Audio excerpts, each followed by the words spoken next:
ہیں وہ بھی ایسا معاملہ کرتے ہیں، کسی سواری پہ بیٹھا غریب کے پیسے کون ہم صاحب ہیں؟ اب یہ کیسے مظلوم مانگ سکتا ہے؟ کیسے پیسے مانگے ہم صاحب؟ بہرحال یہ ایسا ان کا معمول ہے، ہماری ماں بہنوں کی یہ حفاظت کرتے ہیں، عزت کو جو ہے بچاتے ہیں، اور ہم ہیں کہ رات کو شراب پیتے ہیں، دن میں اس کے نشے میں آ کر ہم میدان جنگ کے اندر جاتے ہیں، اور ماں بہنیں جب دکھ جائے تو ہم ان کے ساتھ زنا کرنے کی ہے وہ خواہش رکھتے ہیں۔ جس قوم کے اندر یہ ساری برائیاں ہوگی، جس قوم کے اندر یہ ساری جو ہے خوبیاں ہوگی، بتاؤ خوبیاں والی قوم غالب نہیں آئے گی؟ یقیناً آئے گی۔ ان تمام خوبیوں کے مالک ہماری ملت اسلامیہ، اور آج ہم 5 وقت کی نماز جو فرض ہے، 5 وقت کی جو فرض ہے وہ بھی ہم سے پڑھی نہیں جا رہی، وہ بھی ہم سے ادا نہیں ہو رہی، مسجد سے اللہ اکبر کی صدائیں آ رہی، اور ہم مسجد نہیں پہنچ رہے، مسجد نہیں جا پا رہے۔ کیا ہے یہ سب؟ کیا ہے؟ کیا تم بغیر عبادت کے، بغیر نماز کے چلے جاؤ گے اسے جیسا؟ کیسے مسلمان ہو تم؟ چاہتے ہو ہمارا محل امریکہ میں ہو، ہمارا کھانا ویڈیوز میں ہو، ہمارا جو ہے رہنا پیروس میں ہو، ہمارا جینا حرم شریف میں ہو، ہماری موت مدینے میں ہو۔ بتاؤ یہ کیسے ممکن ہے؟ تمہاری کیسی خواہشات ہیں، تمہاری کیسی آرزو ہے کہ تم اگر جینے کی بات آتی ہے، غیروں کی بات کرتے ہو، مرنے کی بات آتی ہے تو مذہب اسلام پہ جا کے مرتے ہو؟ کیسی یہ بات؟ کیسا یہ انصاف ہے؟ تمہیں جینا بھی اسی ملت پہ ہوگا، مرنا بھی اسی ملت پہ ہوگا، تبھی تم کامیاب ہو سکتے ہو، ایسے نہیں کامیاب ہو سکتے۔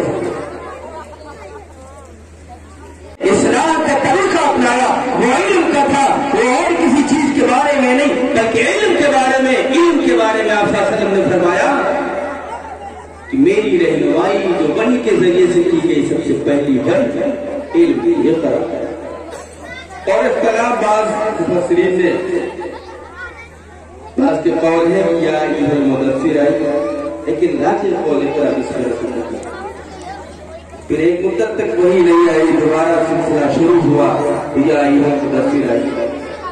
بہرحال علم کے بارے میں، اور تم جانتے ہو، جاننا چاہتے ہو علم کے بارے میں دنیا کیا کہتی ہے؟ علم کی تحقیقات کے مراکز کس نے قائم کیے؟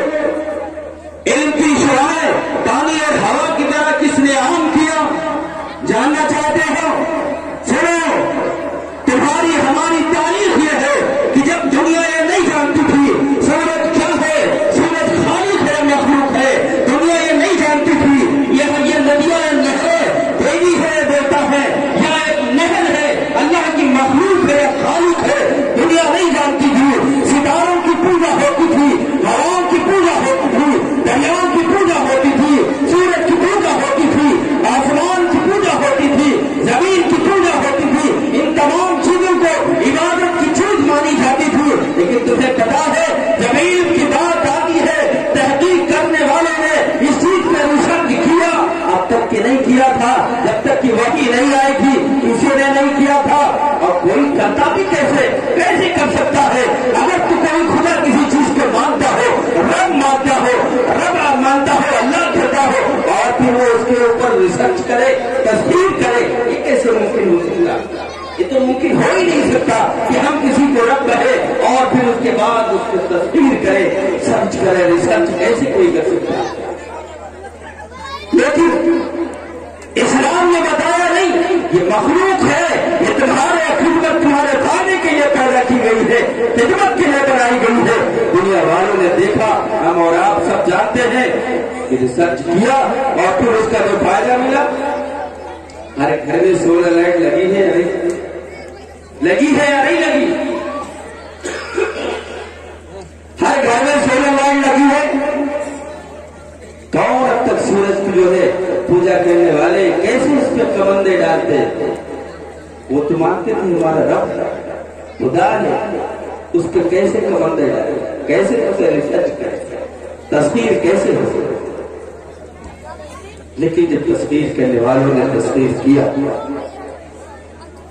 تو دنیا والے جانتے ہیں، ہم اور آپ جانتے ہیں، ہر گھر میں سولر لائٹ لگی، معلوم یہ ہوا یہ اللہ کی مخلوق ہے، خالق کوئی اور ہے جو اس نے اس کو پیدا کیا تھا اور ہمارے فائدے کے لیے بنائی گئی۔ اس طریقے سے نہروں کو نہروں سے کاٹ کر جو نہریں بنانے کا کام کیا صحابہ کرام نے دنیا والوں کو دکھایا، یہ ہماری کھیتیوں کی آبادیوں کے لیے بنائی گئی ہے۔ اللہ نے پانی دیا ہے، فصلوں کو اگاؤ اور جیو کھاؤ۔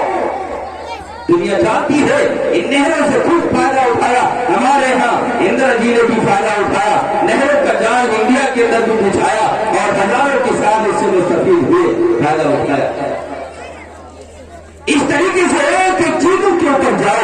جب قرآن آیا، علم کی بات آئی، اور وہ علم جب سینوں سے سینوں میں چلتا تھا، جب خاندان در خاندان میں منتقل ہوتا تھا، قوم در قوم میں منتقل ہوتا تھا، جب اسلام آیا تو یہ علم ہوا اور پانی کی طرح دنیا بھر میں عام ہو گیا۔ اب کسی خاندان کی وراثت نہیں رہی، کسی ذاتی انسان کا علم نہیں رہا، جس کا جی چاہے علم حاصل کرے، جس کا جی چاہے اس میں آئے اور علم حاصل کرنے کے بعد دنیا کو فائدہ پہنچائے، جس کا جی چاہے۔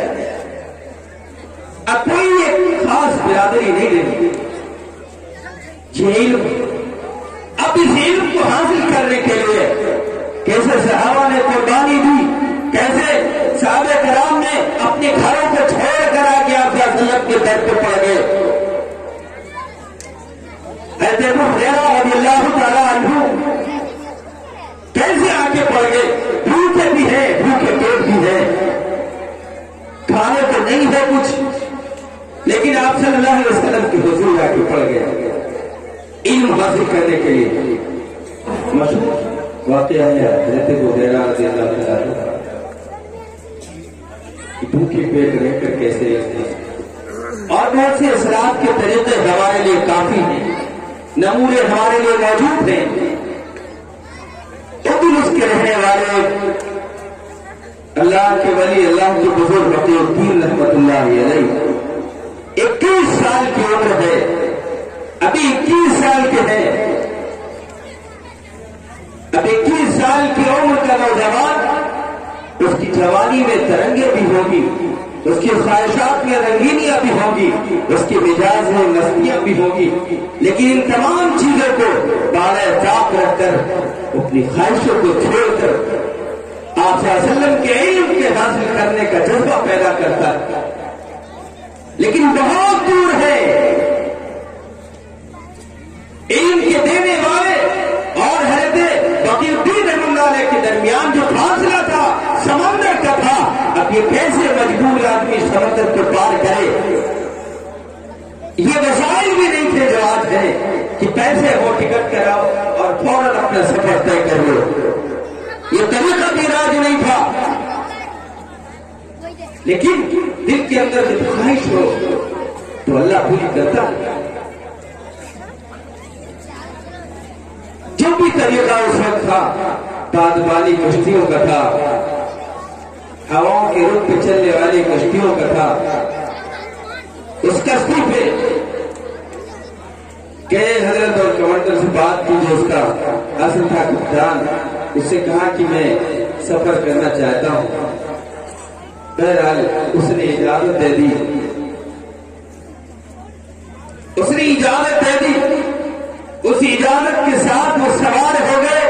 تھوڑا سا سفر کا سامان تھا، سوار ہونے کے بعد وہ لمبا سفر طے کرتے تھے، ایک دن کا نہیں، 2 دن کا نہیں، مہینے بھر کا نہیں، کئی مہینے کا وہ سفر تھا، کئی مہینے لگے سفر میں۔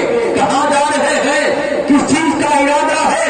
علم حاصل کرنے کے لیے۔ علم کی یہ اہمیت ہے اسلام کے اندر، علم کا وقار ہے، علم کی عزت ہے۔ ایسے لوگ علم کو حاصل کرنے کے لیے تڑپتے ہیں، مہینوں لگے سفر میں، اور اس سفر کے درمیان ہفتوں لگ جاتے تھے۔ جب کوئی کشتی ہوا کے رخ سے مخالف ہو جاتی تھی، کشتی کو لنگر ڈال کے روک دیا جاتا تھا، کہیں ہوا ایسی مخالف نہ ہو جائے کہ ہم سب غرق ہو جائیں اسی سمندر میں، کشتیاں روک دی